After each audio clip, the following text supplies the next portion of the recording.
Welcome back in to the Scramble Drill Show. I am Ben. Across from me is Landon. And week 4 of the NFL has already come and gone. Landon, it is great to be here. How are you doing today?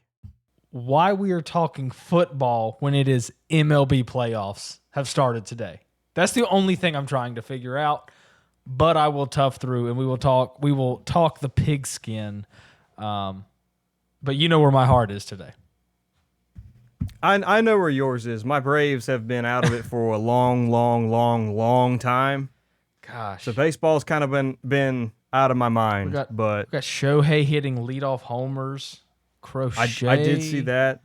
Good gosh. Clayton Kershaw's final season. Scooble. He's officially retiring. Blake Snell may throw a no-hitter. Anyways, let's talk football. Yep. Speaking of, I was thinking about that. Clayton Kershaw's retiring, and I know he and Stafford played together in high school. Yep. So I feel like Stafford's going to retire this year too, and they're going to retire together. I don't know. I think Stafford may have one more. I keep pushing it 1 year down the road with Stafford. I think he may have one more, but I could see him hanging it up. Who knows? Yep. It was a bad week for fantasy for me. I say it was a bad week. It was actually a great week. I won in every league except our most important league, where I am spiraling quickly towards a rebuild. It always stings. It's scaring me a little bit. It always stings. I've never done it. I've never had to do it in the granddaddy of them all. I've always been a contender, but it's a 1-3 start. I've got Jamar Chase and Justin Jefferson both playing with backup quarterbacks. It's not a good feeling. Things are tough right now. Yeah. All right, let's get into some football.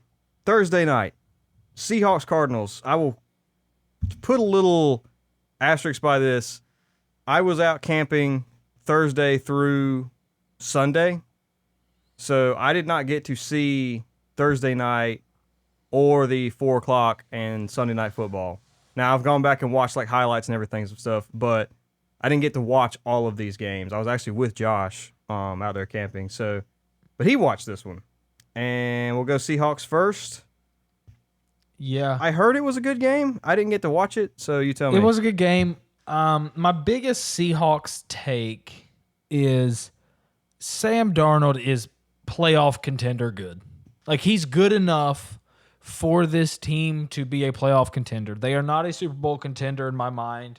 They got a long way to go to be that. But, dude, Thursday night in division games are just hard. I mean, it's just anytime you can come away with a win, last second field goal, anything you can do to get a win, it's really tough.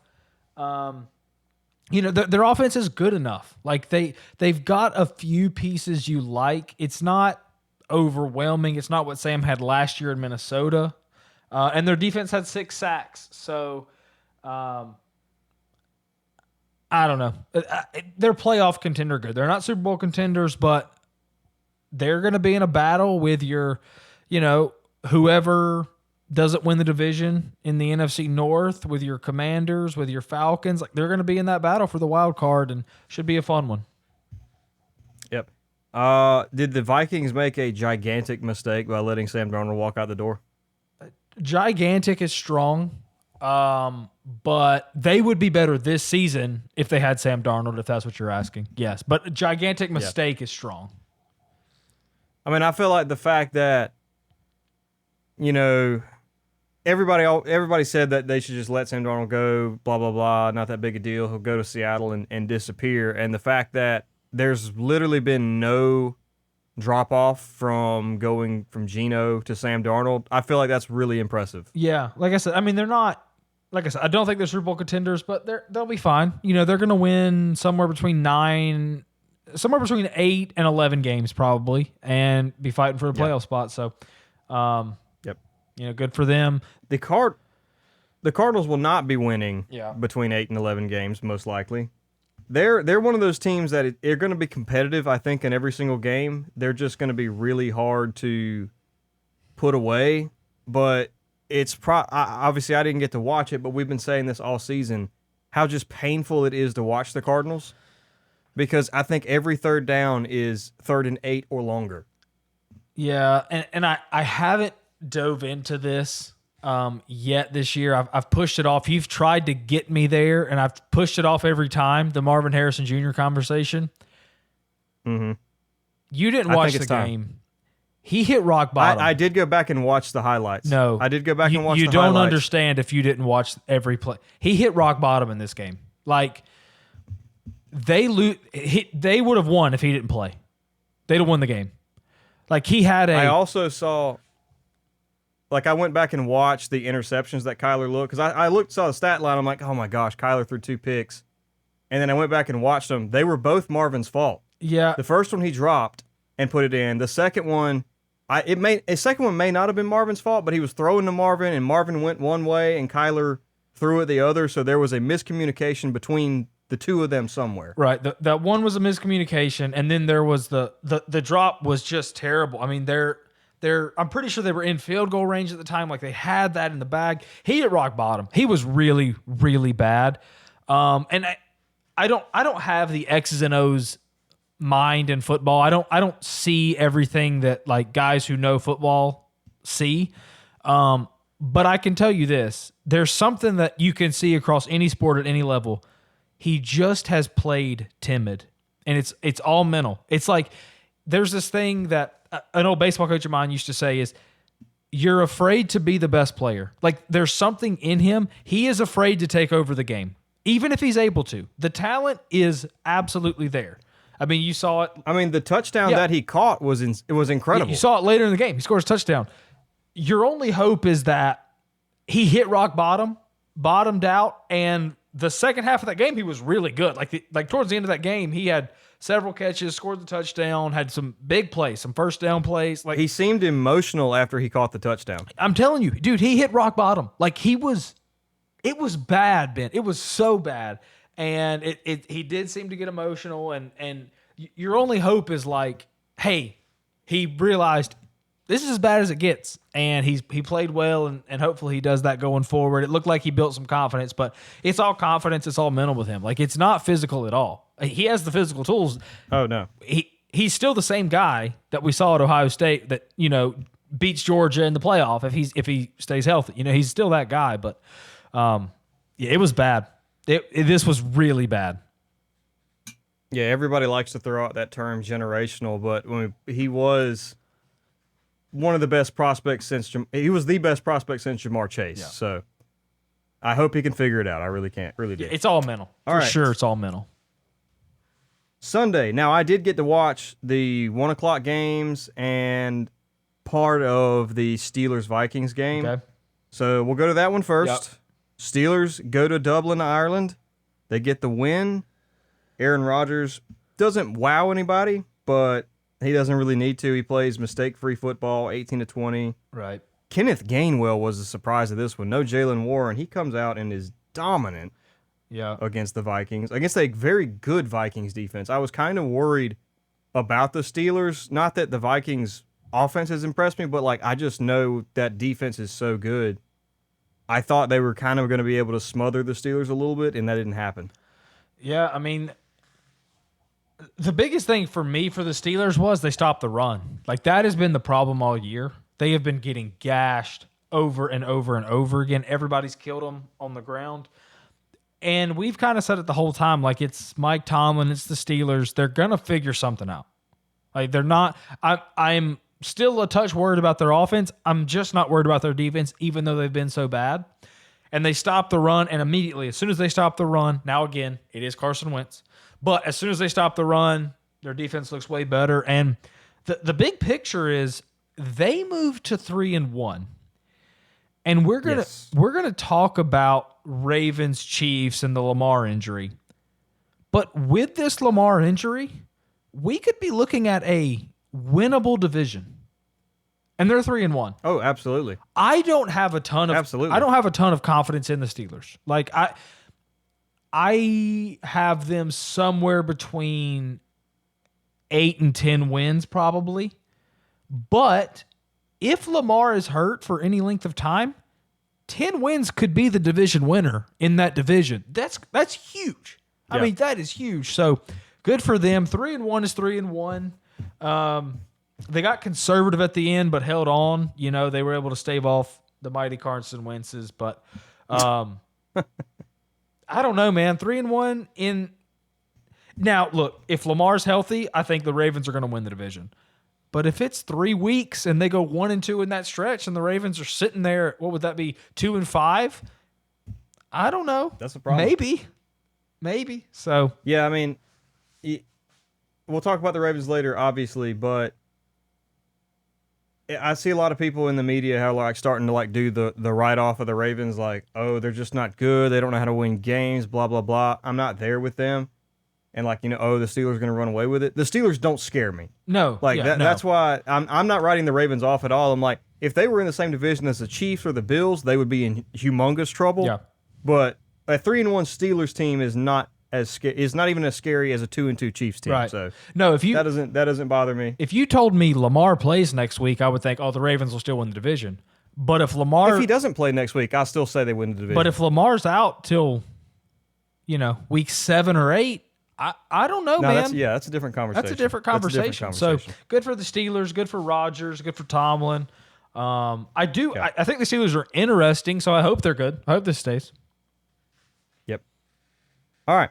For the Vikings standpoint, Carson Wentz is Carson Wentz. Yeah, that's it. For my own selfishness, I would like him to stay the quarterback only because he will throw the ball to Justin Jefferson. That's the only reason I want him to stay. Yeah, and JJ will too, right? Like, that's going to – let me tell you something. I'm not in the meetings. That's in the game plan, okay, when JJ comes back. Get the ball to Justin Jefferson. But, yeah, I mean, it's the Vikings. It's Wentz. Hopefully, I want to see the Vikings good. The Vikings are fun. I want to see them good. So, Yep. It is what it is. Yep. Not a whole lot left to say on the Vikings, so we'll move on to Len. You want to go ahead and get this one over with? Your Commanders went into Atlanta to play my Falcons. The scramble drill, bro. I can't even gloat though because you didn't have Jaden Daniels, so it's not like I can sit in here. Look at the Atlanta Falcons. Through 2 weeks, I don't know if the Falcons are good, through the first month. I don't know. Yeah. We beat the Vikings. We beat the Vikings handily. We lose by a field goal to the Bucks. We get slaughtered by the Panthers, who we'll talk about later, believe me. And then we beat the Commanders. So I don't know. Slaughtered. I genuinely have zero takes about the Falcons. I don't know what to tell you. Yeah, I mean, this was an urgent team. Like, this was a had-to-have a game. You can't lose this game after what just happened against the Panthers. When the other team is down their best 2 players. You just can't lose that game, and they didn't. They came out, they played well. Penix was on time. He got the ball to the playmakers. It was a had-to-have-it game, and they went and got it. So, good for the Falcons. And Bijan is giving me some Christian McCaffrey vibes. Yeah. He's that good. He's that good. He's dominating. Yeah, he's that good. The rushing and the receiving is there this year. The receiving's crazy. I mean, he had over 100 yards receiving. He's had 100 yards twice. He's had 100 yards receiving twice. Yeah. And he's running the ball better than he's ever run in his career. We could go back and check, but I want to say this is true. He had the game he had in real life and fantasy-wise. I don't think he had a carry inside the 10. We could go back and check that. I do not think I remember him having a carry inside the 10, and he's still that good, still that efficient. He does not need like a goal line touchdown to be good. Well, his rushing touchdown was a 10-yard touchdown, I believe. So I thought it was a little farther. that. I thought it was a little outside the 10-yard line, but maybe it wasn't. He definitely didn't have a goal line carry, but anyways, so good for the Falcons.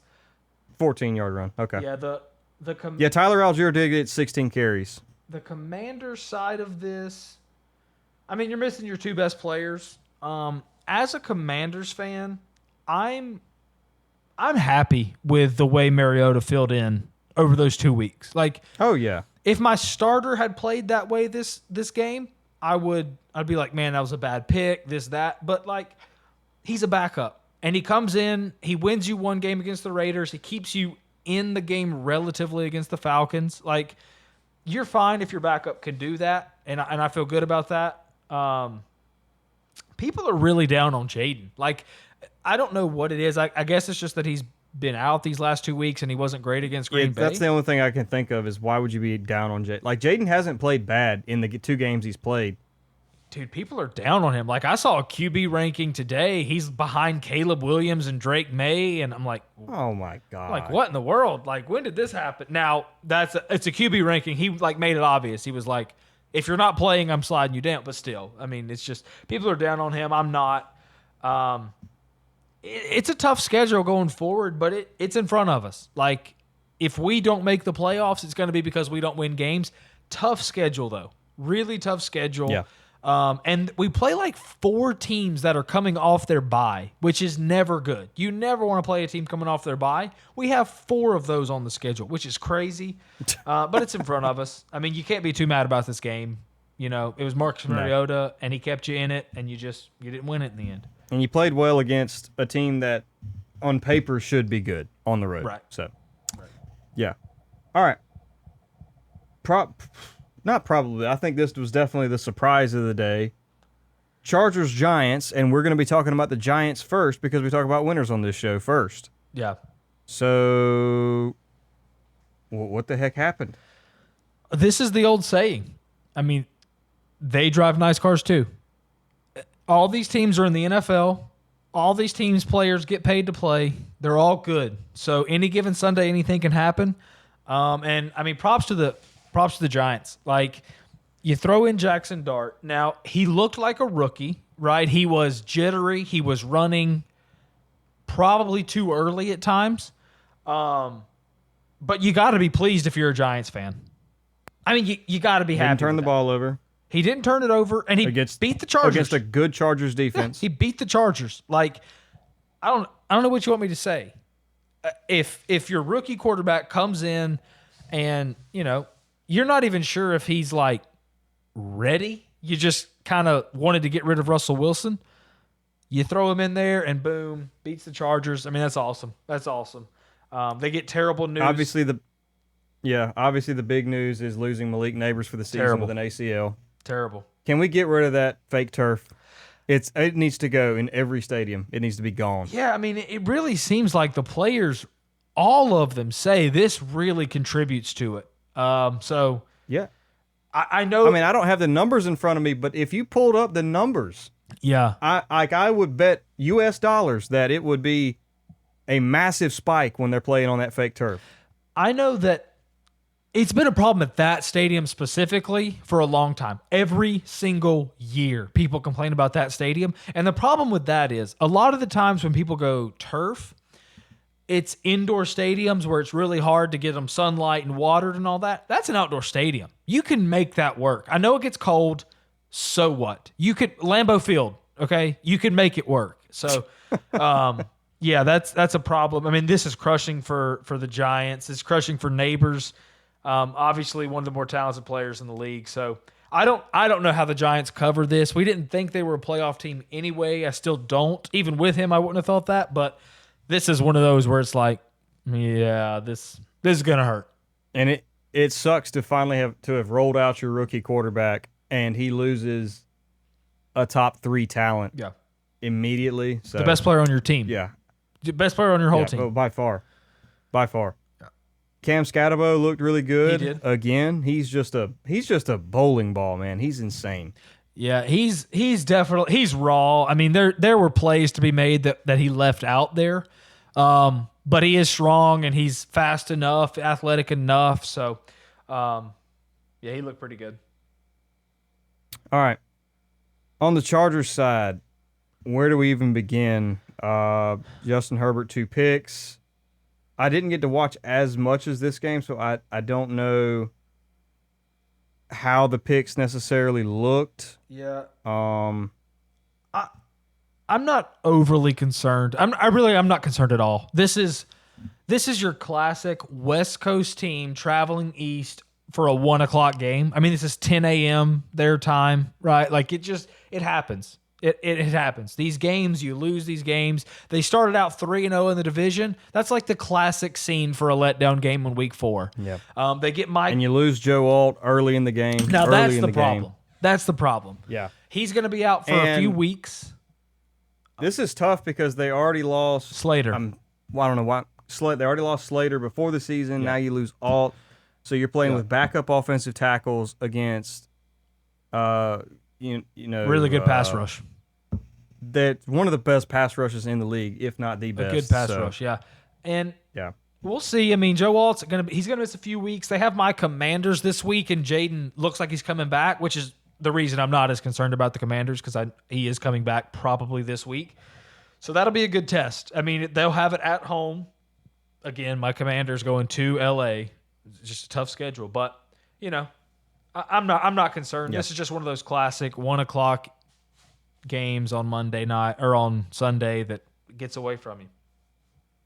For fantasy, you like to see Omari in Hampton with 128 rushing yards and 5 catches. He looked good. He was a beast.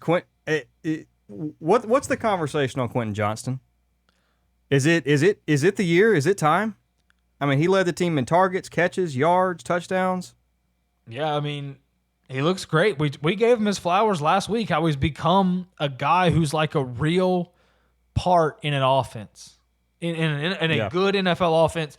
I still don't know if I'm ready to say he's the guy. He's definitely fantasy viable. Like, he's definitely a wide receiver 3 and probably a wide receiver 2 in fantasy. But I don't know if I'm not ready to say he's their best receiver. I still think that's Ladd, but he's a part of the offense. He's definitely a part of the offense. Ladd did have an ugly drop. I saw that. He's having a little bit of a slump this year. I'm not too worried. Probably some of it is a Keenan Allen effect, but he should be fine. Yeah, it could be like a Marvin Harrison Jr. situation to where Johnston had talent, but you could tell he was playing just without confidence. It looks like he has found his confidence this year. Yeah, he's definitely confident. I mean, he definitely feels good. So I love it for the guy. Yeah, I love it for him. Yeah, like to see it. Another one this was an ugly game. Texans-Titans. The Texans just completely and utterly dominate the Titans in every facet of the game. Defense, offense, doesn't matter. C.J. Stroud finally put together a really solid game. 22 of 28, 233, 2 touchdowns, no picks. And Woody Marks is sneakily taking over the starting role in Houston. Yeah, I didn't watch this one, and it's one of the better decisions I've ever made. I can't get up for the Texans. I just can't. No. I'll watch next week. I mean, the Titans might be the worst team in the league. They got to win, so they'll probably play a better team, and I'll watch them next week. But my goodness, I just couldn't do it. The only thing I saw was this Cam Ward press conference. Did you see that? Yeah, where he said we suck. Yeah, in not so certain terms. Yeah, not as nice as I said it. Yeah, that was good. I'll watch next week, but I was like, no, I'm not doing it. I'm not going to watch that many 3-and-outs. And by the way, you said you acted like they dominated. It was 6-0 going into the fourth quarter. So it's not, I mean, they got a few at the end. I guess when I say dominated, it was, they were never in jeopardy. I was watching that as one of the games I could see. Like, I was just watching the Texans defense, and the Titans were just completely doing nothing on offense. They were never in jeopardy of losing, but it was 6-0 going into the fourth quarter with 2 field goals. It wasn't like a touchdown and a missed extra point. It was 2 field goals. That's all we had going into the fourth quarter. But, I don't think either of those teams are good. Yep. This next game we definitely got a lot more to say about. Buffalo Saints. Yep. Not a ton of time to spend on Buffalo. Josh Allen throws his first pick of the year, so you hate to see that, but I mean, he looked fine. He looked great. James Cook again looks great. Josh Allen had a couple of those bulldozer runs, which is always fun to see. And they moved to 4-0. So they're probably not probably right now they are the best team in the AFC. Yeah. I think for sure the best team in the AFC. They wouldn't be my pick to win the AFC today, but you have to say they're the best team. Like, if you were making a power rankings, you have to rank them number 1. Yeah. All right, but I feel like I have more to say on the Saints side of things because I was watching this game and I went down to look at time of possession. I was surprised that the Bills even won time of possession, because I swear the Saints were just driving the ball every time they had it. like Spencer Rattler, dude, the numbers don't show it that well, but the dude is playing some gritty football. And like you mentioned on it a couple of weeks, are we becoming a Spencer Rattler podcast? A little bit. Yeah, I want Spencer Rattler. Look, and I mean this in a positive way. It's going to sound so negative. I caught myself when I was about to say it. It's about to sound so negative. I mean this in a positive way. I want Spencer Rattler as the backup on my team in a few years. Like, I'm not sure he's going to be that guy who is a starter all the time. But this is a guy you want on your team. It just is. He's getting the experience this year. And this was the best offensive game they've played. Have they won yet? Are they 0-4 or have they won a game? I don't remember if they won or not. They're 0-4. Yeah, but this was the best game they've played. One thing they do that I really the Cardinals could do that I wish they would is they just get positive yards on these run plays. Yep. So Spencer Rattler, it doesn't feel like he's hardly ever facing a 3rd and 9 or so. Like they're good at getting in 3rd and 5, 3rd and 4, those kind of situations, and not just being reckless with their play calling with the ball. Yeah. And I will say this. This is a take I believe in my bones. People talk about what's the worst feeling in fantasy? Other than an injury, other than like your player leaving with an injury, which is terrible, the worst feeling in fantasy, it's not when your running back has a touchdown vulture from him or anything like that. It is when your flex player throws an interception on a trick play. That is the worst feeling in fantasy. Chris Olave threw a pick in this game. Now, I wasn't starting him anywhere, so it wasn't like on me. I wasn't mad about it, but it's like, that's terrible. You should not get -2 when your flex player throws a pick on a trick play. That's abysmal. That is abysmal. It is what it is. I don't even know why that play was even in the playbook. Oh my gosh. It was. Okay, probably the best game from the 1 o'clock window, and at halftime you wouldn't have thought so. The Eagles and the Tampa Bay Buccaneers. We'll go Eagles first. In the first half, they were kind of running away with things. Hurts was like 15 of 16 in the first half with 2 touchdowns. Bottled up Saquon really well, but defense playing well. Jalen Hurts playing really well. And in the second half, things flipped. But once again, the Eagles don't play well and find a way to win the game on the road. Yeah. I was a little shocked today. I was like, the Eagles have had a tough schedule. I mean, you're talking about Tampa Bay. They've played, Dallas, who I still don't think are very good. But then the Chiefs and the Rams. Like, that's a tough first 4 weeks. They come through at 4-0. So I was thinking, they've already played that. The rest of the year must be a cakewalk. Dude, they still got some teams in front of them. This is not an easy schedule. Do they play Buffalo this year? I think they play Buffalo. Yeah, and it's not. I thought they would be in the clear at this point. They are not, but they still should get the 1 seed. I mean, that's all you can take away from the first few weeks. I'm kind of treating them like the Chiefs last year. Like last year, the Chiefs were winning all these ugly games, and everybody was talking about how bad they were. I never thought they were bad. I always thought they were an elite team. And yes, they got blown out in the Super Bowl. Let's not forget, their starters went 15-1, and they made their 3rd straight Super Bowl last year. People act like last year was a terrible disappointment for the Chiefs. They won 15 games with their starters and went to their 3rd straight Super Bowl. And that's kind of how I'm treating Philly. Like, it's ugly. There's a lot I see that I do not like. I got Saquon questions with that offensive line. My goodness, if you don't have A.J. Brown questions, I don't know what you're watching. Like, I've got those questions. A.J. Brown putting out another cryptic tweet. Classic. I mean, right on cue. Right on cue. But I'm kind of just going to treat them like the Chiefs last year. Like, whatever. I just trust you to win. I just trust you to win. This isn't like trying to knock the Chiefs because I know that how good they are and were last year, especially situationally. But this Eagles team is doing that, and people are treating them like the Chiefs. But this Eagles team is a far more talented roster than the Chiefs were last year, top to bottom, still. So the fact that they're in that situation, and Hurts is just finding a way to win the games. Yeah, I'm not worried. I will say Jalen Hurts went 0 for 8 in the second half. Yeah, that was. I mean, he has halves where it's like, what is going on? I will say this. So the one side of that coin is the Chiefs last year win 15 games, go to the Super Bowl. That's great. They're going to be happy with that season even if they lose the Super Bowl.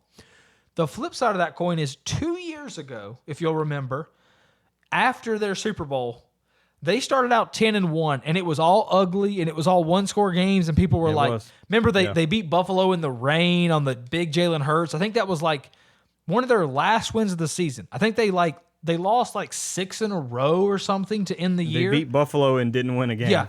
They lost 6 in a row or something, and then got mollywopped by the Bucs in the playoffs. Now, like, the score wasn't crazy, but if you watch the game, like, it was never in doubt. That happened to this team too. So I want to think it's more Chiefs last year, and they're just going to keep winning and go to the Super Bowl. But this team does have that in their history where they started out 10-1, lost out, and then got beat in the playoffs. So who knows what's going to happen. But I'm going to trust them. I'm just going to choose to trust them until they start losing. Yeah. The Buccaneers, once again, they can just claw their way back. And they're a team that I don't know what we need to talk about with opposing, like, their opponents. If you get a lead on them, you have got to step on them. You've got to crush their spirits. Like, you cannot leave a window for this Bucs team to get back in this game, because they absolutely will every single time. It's crazy because, like, they were coming back, and they were still, even in the second half, when they were coming back, were turning the ball over and still gaining ground. It's like, how is this even happening? The blocked punt return for a touchdown to start the game is just, that's a killer. It's so hard to come back from when you're playing a team as talented as Philly, but they had chances. They made it a game, obviously, but I don't know.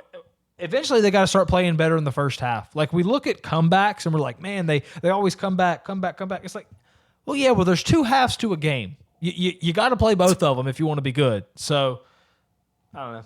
They start that, and they're going to be in business. They're still in really good playoff shape. Yep. Only thing of note, and I don't even know what the finding was or if anything's concerning, but I did see where Bucky Irving was having an MRI today. Yeah. Not sure what that's related to, but something to keep your eye on. Yeah, I did see that. All right. Browns, Lions. Yep. This is what you do against the Lions. You don't, or against the Browns. You're not allowed, you should not be losing to the Cleveland Browns when they score 10 points. No. The Detroit Lions, we were really, really, really concerned after week 1. How are you feeling 2 weeks later when they dominate the Bears, in all fairness, dominate the Ravens, and dominate the Browns? The run game is back. Amon-Ra St. Brown. He's doing everything right. Jared Goff is, doing what he needs to do. What's your Lions take? Did we hit the panic button too early? No, I don't think so, because I had one concern. It was not Ben Johnson. It was not Aaron Glenn. I had one concern. That interior offensive line, they were not able to run the ball in week 1. They couldn't. They could not run the football. And we said, if the Lions can't run the football, Jared Goff he's not that guy. He's just not that guy. And since then, every single game, they've been able to run the football. And you saw it against the Ravens. Like, the run set up all the trick plays and all the play action and everything. This game, their offense played well. They didn't do what they did to the Ravens, but the Browns have a very good defense.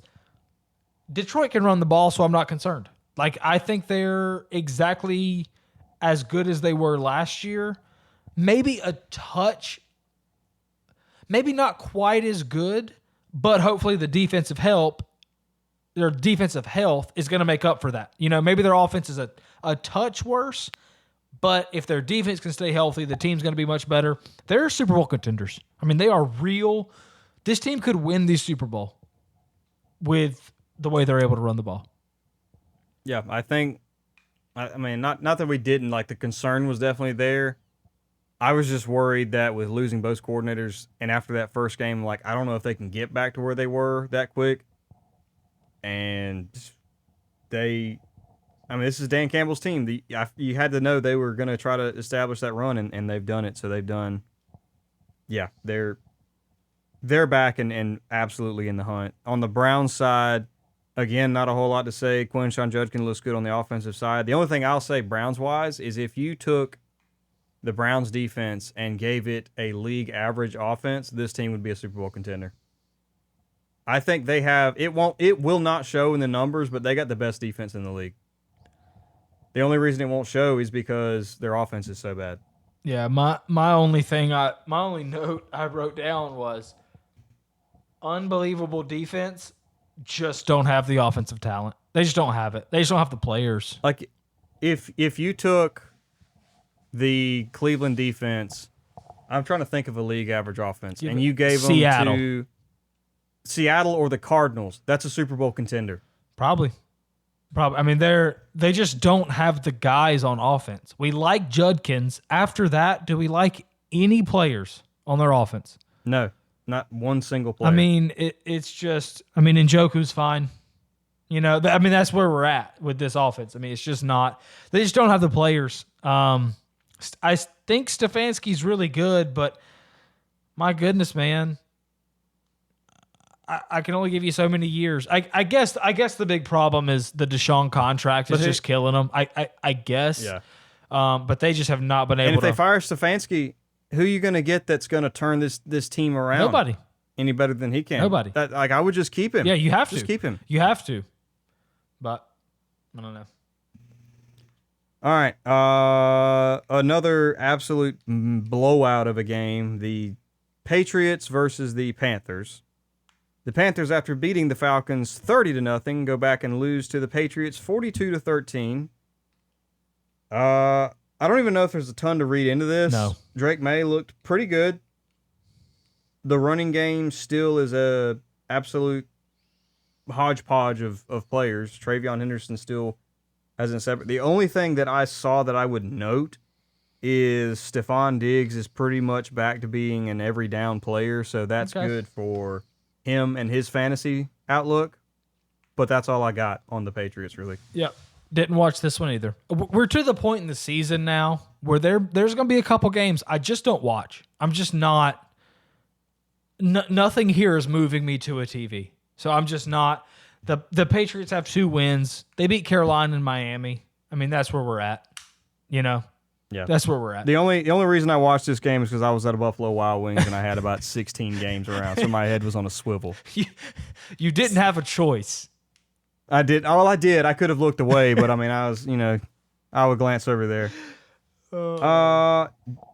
Jaguars and 49ers. Yeah. Shockingly, I did not realize they were even this close. The Jaguars are 3-1. Yeah. Yeah. How did that happen? They're 3-1 and they haven't looked good. So 3-1 and 3-1. What I'm about to say, it sounds super patronizing, and probably because it is a little bit. You look at the numbers and it's like, what? Trevor played terrible again. This was his best game of the year. I watched almost every play. I watched every play of this game. I watched the whole game. He actually played okay. Now, again, you look at the numbers and you're like, my goodness, that's his best game. That's what we're going to. Yes. Now, he did have a really bad interception that might have lost him the game, called back, which was very helpful. But he kept him on time enough. He kept the offense moving enough where they kind of build a lead, and then they get a punt return for a touchdown, and all of a sudden they're 3-1. And their loss was to Jake Browning and the Bengals. If they can pull out a Jake Browning game, they're 4-0. 4-0. And they shouldn't be. Like, they have not played well, but they're here. I actually like a lot of what they have on offense. I like a lot of the pieces. I really do. I walked away from this game thinking Liam Cohen, he's going to figure it out. He's going to, with the pieces he has, he's going to figure out a way to make this offense okay. Like, they're going to be somewhere between the 11th and 16th best offense in the league, I think. I think they're good enough to be that, even with Trevor and his shortcomings. I don't know. It's them and the Colts, I think. Can you beat the Colts twice or at least split with them? I think that's what their season comes down to. But yeah, Liam Cohen has become kind of an interesting and very polarizing figure in the NFL, especially after he tried to fist fight Robert Saleh at the end of the game.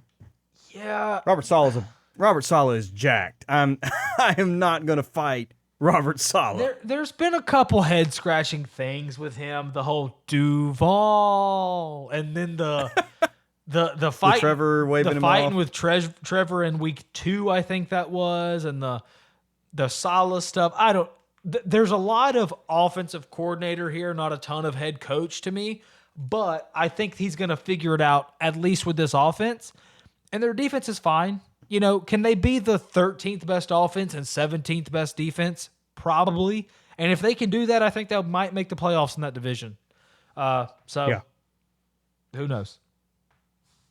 On the 49ers side of things, I know you've probably got some Brock Purdy takes that you'd like to say.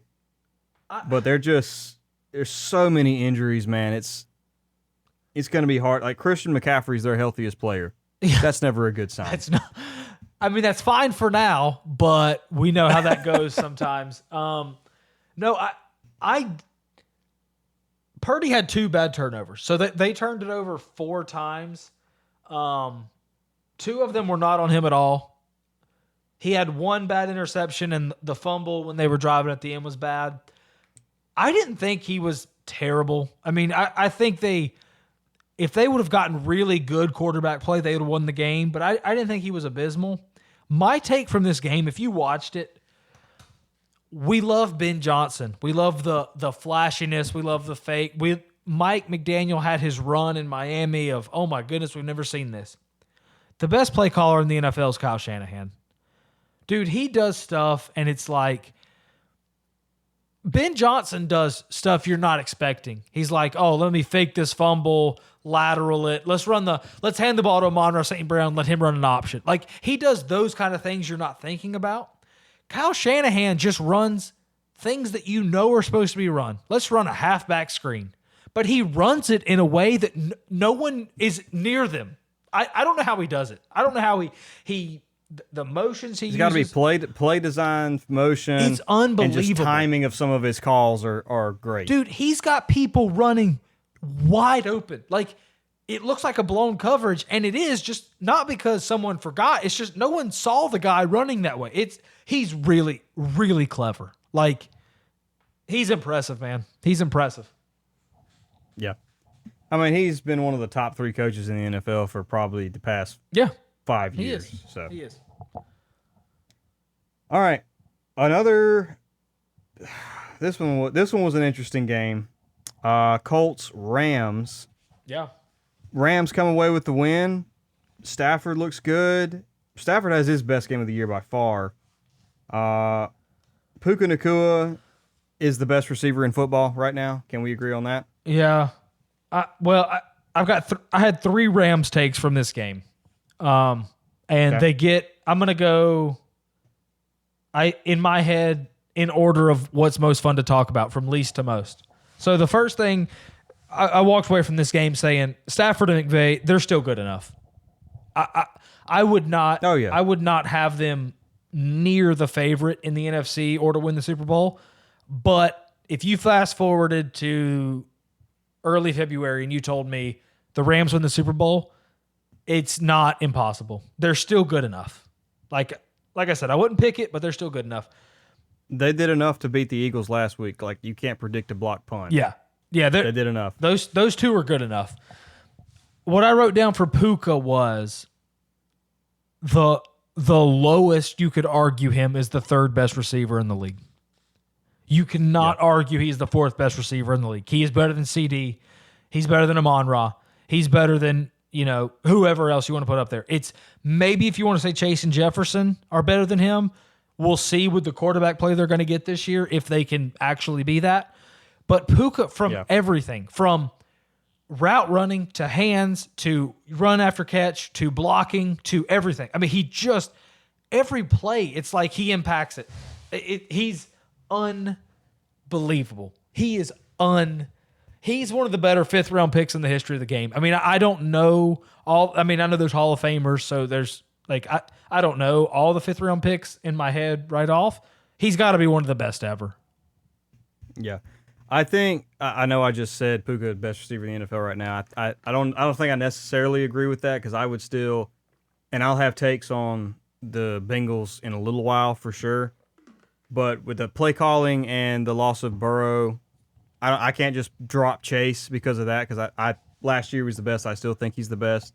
And Jefferson's playing with, at best, the 20th best quarterback play in the league. It's not good right now. And Puka has one of the best play callers and one of the best quarterbacks. So yeah, it's hard to say he's better definitively than the other two, but I do agree with you. He's in the top 3. And my third take was, and people might hear this say this is obvious, but it's really not, because what I'm about to say is very difficult. Devontae's a Hall of Famer. He's going to go to the Hall of Fame. Like, and you think, oh, Devontae's been a monster for years. Of course he's going to go to the Hall of Fame. The Hall of Fame does not let receivers in. It is extremely hard. Chris Carter had to wait years to get in. Andre Johnson had to wait years to get into the Hall of Fame. Like, you have to have compiling stats to get in there. And Devontae wasn't really good until like his 4th year. So he doesn't like have all those compiling stats, but he's still good enough at this point in his career with this year and maybe one more with the Rams. He's going to get those stats. He's going to score 120 touchdowns. He's going to have well over 13,000 yards and, over, I don't even know how many catches. I mean, he's going to make the Hall of Fame. I know that at this point. And do you have eyes? Do you have eyes? At 32, 33 years old, he's still getting open on everybody. Yeah, I mean, he's a top 20 receiver in the league. Maybe higher. Maybe top 15, and he's 32, And his style of play, I'm not going to say he's going to, be a great receiver until he's 35, 36, but his style of play doesn't depend purely on out-physicaling his opponent. So he can, as long as he stays healthy, he could be good and relevant for another 2-3 years. Which is not a given for receivers. I mean, think about Julio at the end. Look at DeAndre Hopkins. That's what I'm trying to say, right now. Yeah. Like, it's not a given to be that good. I mean, we love Larry Fitz. Larry Fitz played forever. He was not very good from NFL standards his last 3 years, right? He was like just kind of like a mentor on the team that'll get 40 catches a year. None of those guys were playing at this level when they were 33. So it's really impressive what he's doing. Yep. On the Colts side of things, the Colts realistically had a chance to win this. It should have been at least 27-27. Don't know what the outcome is there. The big thing for them is, well, it's more than one thing, but A.D. Mitchell did wipe 2 touchdowns off the board. The fumble at the 1 was crazy. I mean, turning a touchdown into a touchback is just, I don't know how you come back from that. It could have been, that would have been one of the plays of the year too. Like, it was incredibly hard catch on a defender, catches it, spins, makes this guy miss, runs away from everybody, fumbles at the 1. It was awesome. And then Jonathan Taylor had a 50-yard touchdown run that AD had a holding penalty, I think, on that wiped that off the board too. Yeah, it's tough. But I came away from this game thinking, man, the Colts are actually good. Like, they're real playoff contenders. I don't think they're Super Bowl contenders, but they are real playoff contenders with this roster. I mean, it's a very easy path for them to win that division. Like we said it with the Jags. Like, can you beat the Jags twice or split with them? Yeah. Which I think they can do that relatively easily. So we'll see. I know I didn't get to see as much on the Colts side of things, but I know Daniel Jones threw 2 picks. I don't know how bad those picks were, like if they were all on him, what the deal was there. But also, when he has 2 touchdowns taken off the board, that also sucks. Yeah. So we'll see. But I think the Colts are still easily in it. Yep. All right, we'll do the other 4 o'clock game, and then we'll finish. We'll do the Chiefs-Ravens second. Okay. We'll go Bears-Raiders first. I like what I see from both teams on this one, really. Ashton Genty, like seeing the breakout. I like the play calling and everything from Ben Johnson. It's not a huge thing, but I love the fake flea flicker. Did you see that? Yeah, I did. I've never seen a fake flea flicker before. That was fantastic. Yeah. I do not feel great about either team after this game. Like, this was the Bears got the ball inside the 30 3 times in the first half because of Raider turnovers, and they scored 6 total points on those drives. Inside the 30 3 times. Because Geno is he is Oprah Winfrey giving away interceptions. Geno has been... He's had 3 in back-to-back games, Dude. hasn't he? He's got 6 in the past 2 games? 6 in the past 2 games, and they've all been like, what are you doing, basically? I mean, he threw identical interceptions on this game. He threw the same interception twice, somehow to the same receiver, same route, same defensive back, 2 different times. I don't know how it happens. Ben Johnson, again, he is clever, but they won. You get a win in the NFL on the road, you got to feel good about it. But my goodness, that offense, there's a lot of flash and there's not a lot of substance, in my opinion. Well, he's not running. He's not getting much from his run game, which Cairo Santos, obviously he needed. Cairo Santos saved him. Like, Cairo was the MVP of this game. He just made long field goals, and he cannot. And this is a guy who, like, well documented, struggles when you hit 50 yards, and he made a few of those. So that was good. Vinny will be happy in our OG Mully League. We have a guy in that league who loves Cairo Santos for no reason. No one knows why. Caleb it's the bad sacks, man. Like, sacks that take you out of field goal range, sacks that, turn what will be manageable 3rd down into 3rd and 12. It's like, it's just, he's got a long way to go. We knew he had a long way to go in that area, but it's just frustrating because the talent's there and he's got the ability to do incredible things, and these little mistakes kill you. Yeah. On the Raiders side of things, the only bright spot I can tell you is Ashton Genty finally got there. That was awesome. Finally. I love to see it because I think we said it last week. I've been telling everybody, it is not his fault. Dude, if you watch these games, no, it is not his fault. Well, I mean, and you think too, you had Amari and Hampton had a slow start too. It's just going to be the case with these rookie running backs, even the guys who were drafted as high as they were. Yeah. But at the same time, they're drafted that high. They're good. They were always going to figure it out, and he did. Yeah. It was only a matter of time. Only a matter of time. I will say this: if you watched all the games on Sunday, the best player you saw was not Patrick Mahomes. It was not Puka. It was not Genty. All those guys were great. The best player you saw, if you watched all the games, was Max Crosby. Oh my goodness. He wrecked this game. And obviously they end up losing in the end anyways. But I'm talking about sacks, pressures. I'm talking about batted passes, interceptions. He absolutely took over this game. It was awesome to watch him if you watch that whole game. It was incredible. Yeah. I didn't get to see that one, but dude. I wish I'd gotten to see He was it. Unbelievable. Best game from a defensive player I've seen this year. Unbelievable. This next game, I didn't get to watch it live, but I absolutely went back and checked things out for this game. Chiefs, Ravens. The NFL just got put on notice. Yeah. They tried to write them off. You can go back and listen to our episodes. I haven't been worried about the Chiefs yet. No. Like, I knew they were going to figure. I haven't been worried. No. I've said just wait until they get Worthy and Rice back. Rice isn't even back yet, but they got Worthy back. If they had Worthy the past 3 weeks, things would have looked a whole lot different. Yeah, if you'll remember that after the Eagles game, I went through, I was like, 6 things I'm really like that are very concerning about the Chiefs. And I went through all of them. And then I said, my overall take is they're going to be fine. They're going to be fine. And as of today, I think if every team in the AFC could pick a team that you didn't have to play in the playoffs, everyone would pick the Chiefs. No one's going to want to play them. They're going to have to go on the road to Buffalo this year.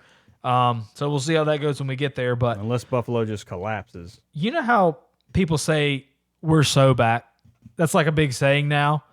I'm going to say we're 90% back. We're not all the way back. Like, there's still some things you want to see from this team. How good are the Ravens, really? That defense is ranked 32nd in the league. So, like, you know, Ben, that's pretty low. Yeah. In a league with 32 teams, 32nd is pretty low. So, but, you know, Rice, I mean, Worthy made an immediate difference.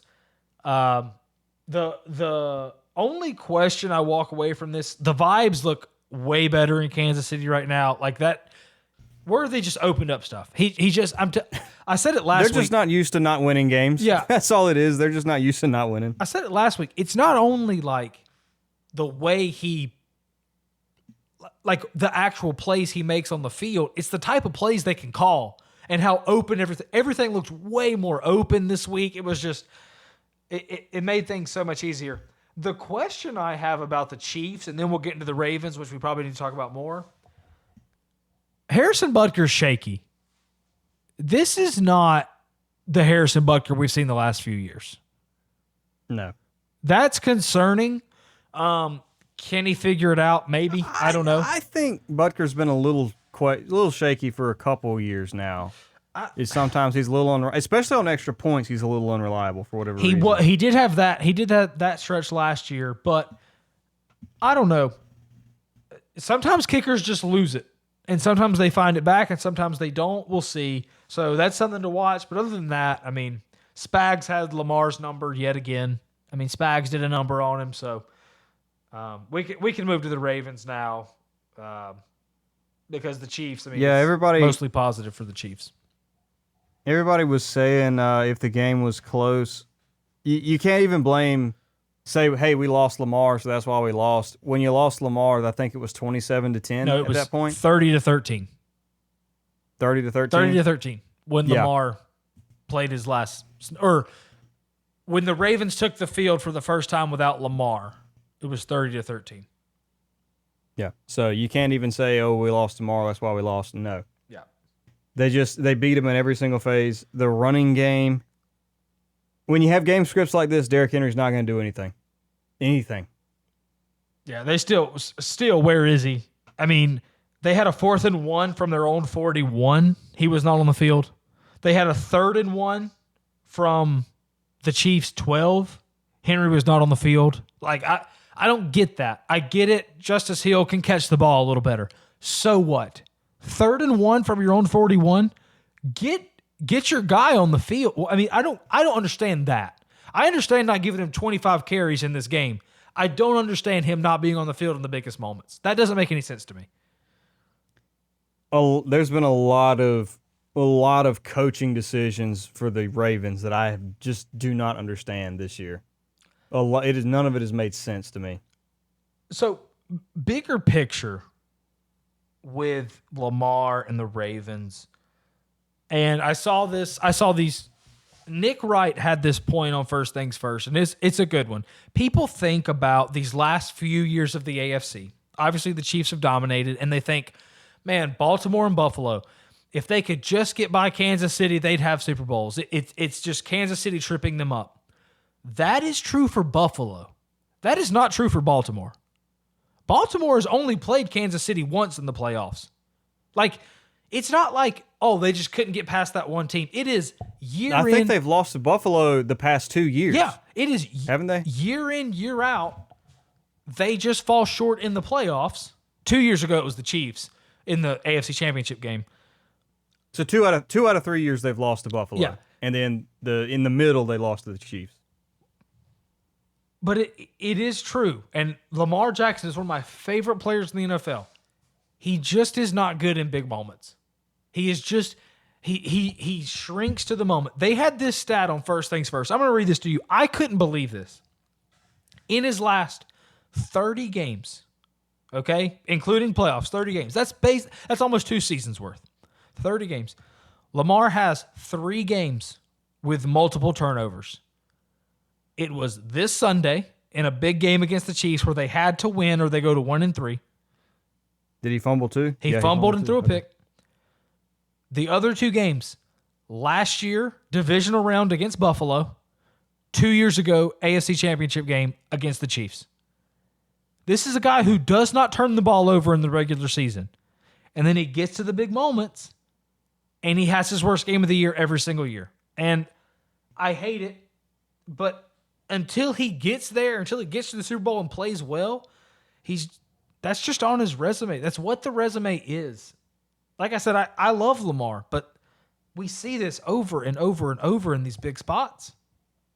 That's why people elevate Josh Allen almost to the level of Patrick Mahomes, is because Josh Allen has never gone up against Mahomes, except for like the very first year. I think the Bills made the playoffs. The first one, they overachieved. The Bills were not ready to be in the championship game that year, right? They overachieved. And then they didn't have a good game against the Bengals like 3 years ago. Yeah. But other than that, like he always brings his A game against Mahomes, and he's done enough to beat Mahomes on several occasions. And it's just the Chiefs have figured out a way to get by him. That's never been the case with Lamar. I think he's 0-3 against Josh Allen alone in the playoffs, because you remember early on, I think the year the Bills lost pretty badly to the Chiefs in the playoffs, they played the Ravens and beat them like 13-3 or something like that. Like Lamar turned the ball over 3 times.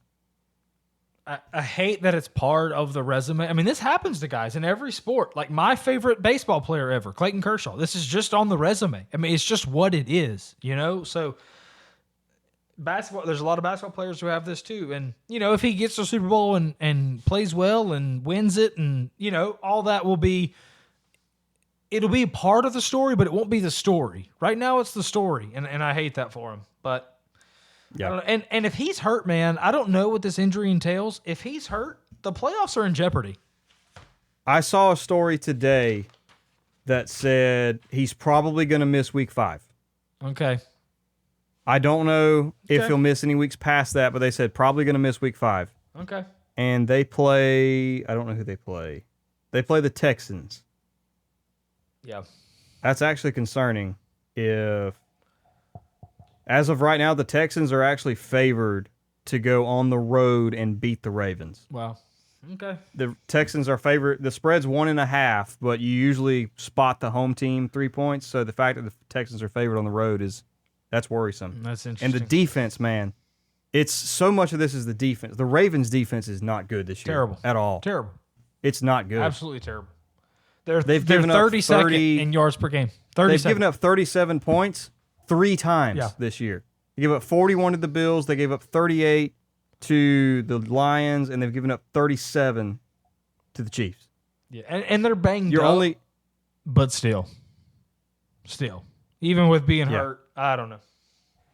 This is bad for the Ravens. Yeah. All right, probably the most fun game of the day was, shocking to no one, the game that was supposed to decide who won the Micah trade, and it tied in overtime. Yeah, what was that? What did we watch? This is also frustrating because on this show we talk about winners first. We don't have a protocol for ties. Who do we talk about? We don't have a protocol for ties.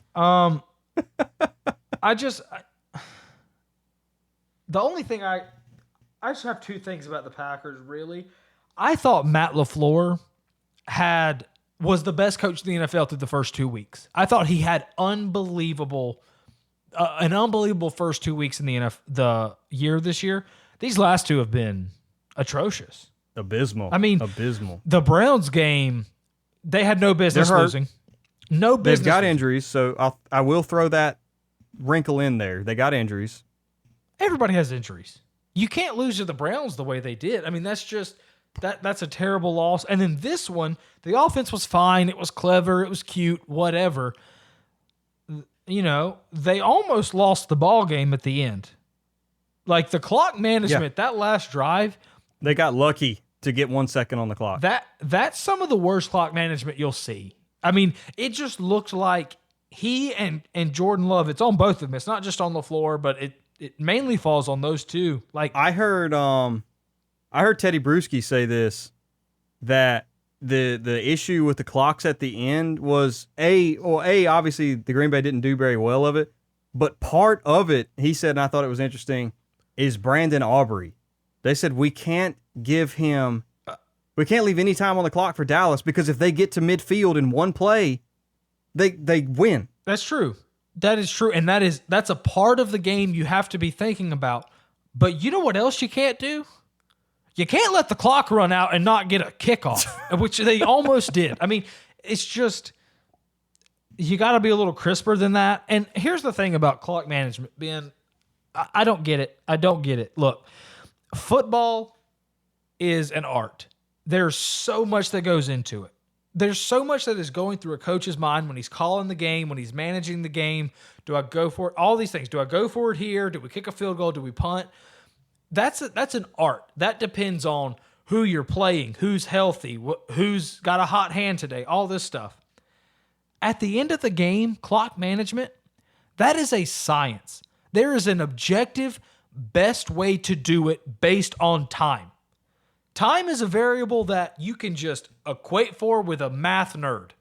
I don't know why every team doesn't just have a math nerd somewhere with a calculator, AI computer. I don't know if that's legal to use AI, but some computer somewhere in the coach's ear saying, look, it makes mathematical sense to call a timeout here. It makes mathematical sense to let the clock run here. It is math. There is an objective best way to handle the clock. I don't know why teams still have trouble with it. I understand why coaches have trouble with it. They're football coaches. Get a math nerd. I've heard this idea floated. Get a blackjack Vegas gambler who is just good at counting cards and good at understanding the math of that. Teach him football and teach him, say, I want you to understand everything about the clock and just tell us exactly what the best way to do this is. But coaches don't do it. Every single week we see mismanagement. I mean, it's a little bit arrogant and armchair quarterbacky, but like I genuinely feel some of these times I could manage the clock better than you could. I could I can't call plays, I can't make the decisions to go for it on fourth down, all that kind of stuff. But I could manage the clock better than that. I could do that. That's what I'm saying. I'm not saying I could. I'm not saying I have all the answers. I am saying there's a math nerd who could. If you get a guy who is just a super genius at math and likes football and understands it, he can tell you when there's 46 seconds left and you have one timeout, there's a objectively best way to do it. When there's 2.5 minutes in the game, you have 2 timeouts and the 2-minute warning ahead of you. There's an objectively best way to do this. Like, there are people who can tell you that. I don't know why teams don't just hire them.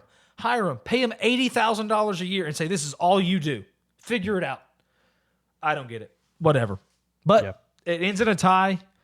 On the Dallas side of things, I think we got to give Dallas some flowers because they were down 3 offensive linemen, I believe. And your best player is CeeDee Lamb, also out. Well, their best player is Micah Parsons. Still put up. Oh, wait. He's on the Psych. He's on the Packers. And again, their best player is Brandon Aubrey. But I don't know. They've got a great offense, terrible defense.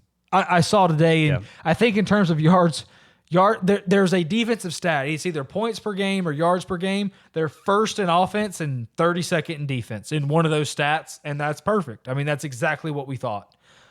Which, I mean, we said they would be the last year's Cincinnati Bengals, and they are. Yeah. They're going to be Dallas is going to be fun every single week. Yeah. For that reason. I still don't know if they're playoff contenders. Maybe they are, maybe they're not. I can't really tell yet, but they are fun, and they tied a good Green Bay Packers team. So Packers need to clean some stuff up, though. Yeah. All right. 2 Monday night games. Both of them are horrible, so we'll run through them real quick. Jets Dolphins. Obviously, just devastating news from for the Dolphins side with Tyreek Hill, a gruesome leg injury. you hate to project, but this could very likely be the end of his career. I know his agent put out a statement that said, he's not going to need any more surgeries other than the one he just had. He'll play next season.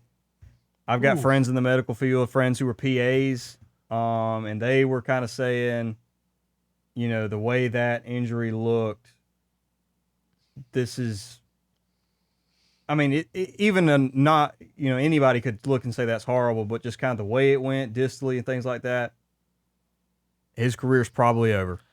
Yeah. I don't know. This is a guy who he's talked about, retiring early before, and I never really paid much attention to it, but now that this happened, I mean, does that actually bring that in play? I don't know. Next year seems ambitious to me. I don't know. I mean, the way my buddy Landon told me, who he is a PA for this kind of stuff. The way it broke, that's probably LCL, MCL, he said, and I know they've already come out and confirmed he's got an ACL injury. They're comparing, I don't know if you remember this injury, but remember Marcus Lattimore at South Carolina? I remember the distended knee from Marcus Lattimore. That's what just happened to Tyreek Hill. Yeah. I hate it. It's the same injury pretty much. I mean, everything in that knee is shot. I hate it for him. He's such a great player. I'd like to see him come back and play, and he's probably, I would too. I think it's safe to say he's done being Tyreek Hill, but, he's still going to be athletic enough to be on an NFL roster if he chooses to do so. So I'd love to see that. Yeah, I would love to see it. He's got a heck of an uphill battle ahead of him. Yeah. My only other Dolphins thought about this game was, and I don't know what everybody else is saying on the internet, those unis were sweet. I'm a sucker. I did like them. I'm a sucker for a black uniform. I am. And those were sweet. And the helmets were sweet. I loved it. I loved it.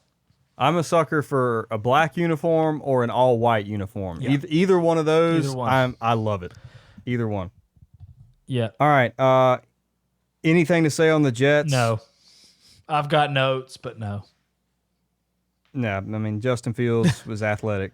That's all I can say. Yeah. All right. Broncos-Bengals, we'll end with this nightmare of a game. Yeah. Great for Denver. You beat up on a lesser opponent. Yeah. The biggest takeaway for me in this game was, man, it's really bad for the league when starting quarterbacks get hurt. Like, Cincinnati's been in standalone games the past 2 weeks. Or they had Romo calling their game. Like, they had the number one CBS crew calling their game last week, and then this week they get a standalone game. It's just bad for the league. And nothing against Jake Browning, but it's just not. Everything's different. Everything is different when you don't have that guy. From a team perspective and just a league viewership perspective, the Bengals never had a chance in this game. I mean, they never had a shot. I've got a few different Bengals takes. The first one is it's becoming more and more clear to me who the best player in the league is. It's not Josh Allen. It's not Patrick Mahomes. It's Joe Burrow, for the simple fact that he is able to elevate this roster to any form of competence. That's how good he is. Because I'm watching Jake Browning with this team, and this is the worst team in the league right now. Joe Burrow makes them a top 10 team in the league. Well, I say that more as a joke, but in all seriousness, yeah, that's how bad this team is. They did miss the playoffs last year, so it's not like he made them a top 10 team. But they're terrible. I mean, they're absolutely terrible without him, and with him, they're like down to the wire, about to make the playoffs, and it didn't work out last year. But that's what I'm saying. It's just the other thing I've got, and this is coming more from listening to other pundits and things like that talk. Zach Taylor, I think, needs to go. And it's hard to, sit here and say, well, he lost Joe Burrow, he needs to go. But the people who break down the film and know way more football than I do talk about the play calling and the scheme and the things that the Bengals are doing. And all of that comes down to, and I've said this as, a non-expert in this, he does not help his offense out at all. I know he's an offensive guy, but they line up in shotgun basically every single play. They have no run game. They do not help their quarterback out at all with their blocking schemes, things like that. So it's no wonder that Joe Burrow gets killed back there. And then, like, there was one play where you had the Broncos rush 3 guys. They rush 3 guys and get a sack because the center, both guards, and Samaje Perine were blocking the defensive tackle, and the offensive tackles get blown off the ball by the other 2 defensive ends. It is a Zach Taylor problem they have. Obviously, losing Joe Burrow is devastating. He's one of the top 3 quarterbacks in the league. But it is a Zach Taylor problem. He's got to go. Yeah, it's hard to imagine him surviving this one. He's been a guy that, Like, I'm not even saying they should win games. yeah, But they can look. There are things he can do as a coach to make them look better than this. I think if it was any team other than the Bengals, he probably would have been gone after last year, missing the playoffs with Joe Burrow, Jamar Chase, T. Higgins all in their prime, and with Hendrickson leading the league in sacks, still missing the playoffs. The Bengals kind of operate. They don't want to pay coaches, right? They don't want to spend money on that stuff, so they've kind of kept him around. But it's even for them, it's hard to imagine him making it through this year. I don't know. We'll see. We'll see what happens. This team's just, so much for them trying to rush Burrow back if they have a chance at a playoff spot. I'll say that. That ain't happening. They're not going to get a playoff. They're not even going to be in the conversation for playoff. No. They might not win 5 games. Look at I'm looking at the rest of their schedule here. They're probably going to lose their next 3 games for sure. They have Lions, Packers, Steelers. That's 3 losses, so that'll put them at 2-5. Then you go Jets, Bears, Steelers. You probably lose at least 2 of those. And then you go Patriots, Ravens, Bills, Ravens. Yeah. 3 more. They're done. Yeah, you're looking at They need to be 7 They're wins vying at the most. They're vying right now for the top offensive lineman in the draft class. That's what they're vying for right now. Yep. Yep. That's a terrible way to end the show, but it is where we're going to end it. That's the Monday night game. That's where we end shows. Yep. Anything for week 5 that you're excited about before we wrap this thing up? Yeah. Need to see how Jaden looks when he comes back. Yeah, I'm really excited for Commanders Washington. Yeah. Excited to see how he looks. See how the Chargers respond to that loss also. And then also just to see if the Chiefs can keep this momentum going or if it really was Ravens defense. Those are a couple things I'm looking for. Yeah, I'm kind of surprisingly excited for Chiefs Jaguars. I think that'll be fun. That'll be fun. That'll be fun. Yeah. All right. Well, I think that's all we got for today. Let us know what you thought. Let us know your takes. Tell us where we were wrong, and we'll tell you where you're wrong, and be good from there. We will see you guys in the next episode for week 5.